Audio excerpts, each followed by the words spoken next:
I call it one of the three treasures to leave behind. Let me give you that. One of the three treasures to leave behind. Number one is your pictures. Take a lot of pictures. Did you ever look back, right? 2 or 3 generations, just a handful of photographs way back there. Wouldn't it be something if there was album after album, thousands of pictures to help tell the story?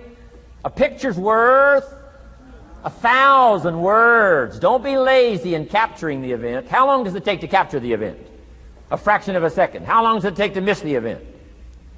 A fraction of a second. Errors in judgment or disciplines. Take lots of pictures. Help tell the story. Click, click, got it. Click, click, got it. Key. I go to Taiwan to lecture. Taipei, Taiwan. Grand Hotel. Neat place to do a weekend seminar. I got 1,000 students. Guess how many cameras? 1,000 cameras. They all bring their cameras. They wouldn't miss the event, take pictures. Takes me more time to take pictures than it does to do the lectures. Here's my new American friend. Here's my new American friend. Click, click, save it. Got it.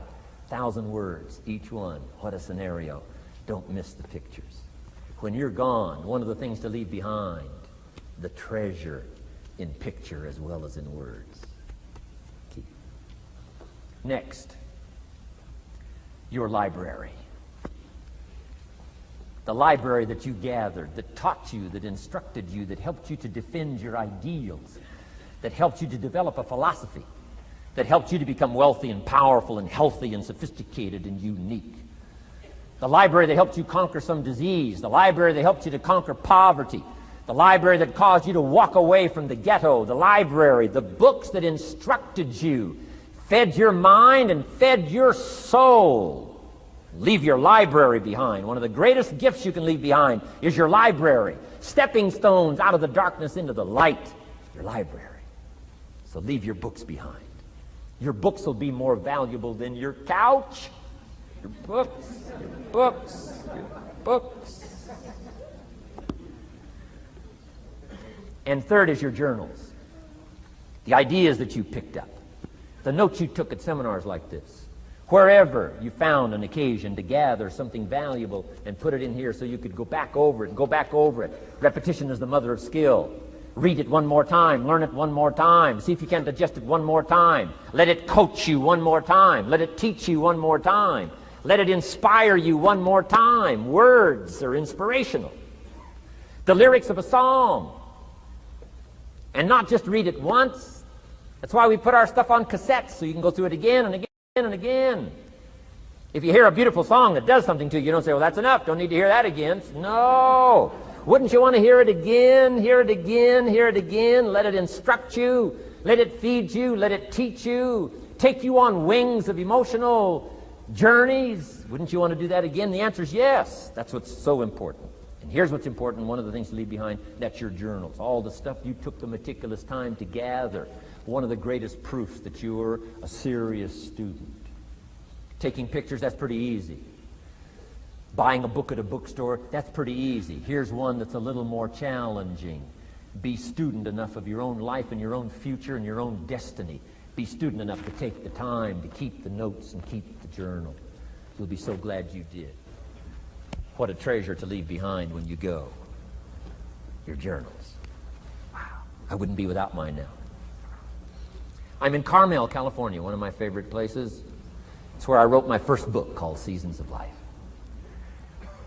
I went to this little church one Sunday morning. First time I'd been there. Little small church, I don't know, 150 people. Classic sermon that morning. Classic sermon. One of the best I've ever heard in all of my life. I happened to be there.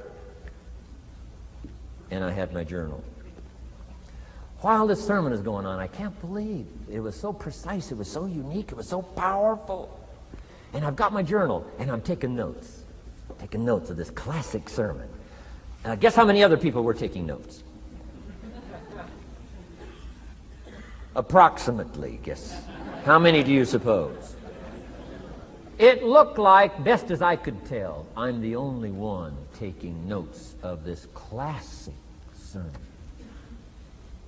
Now, since I'm a stranger there, and it's the first time I've been there, and I'm taking these notes, people started looking, who is he and what's he doing? I started feeling just a little bit uncomfortable. I'm still writing. Now I'm feeling kind of like a spy. Right? I could hear some of them say, he's going to get out of here with some of this stuff. And I did. I'm the guy that walked away with the stuff.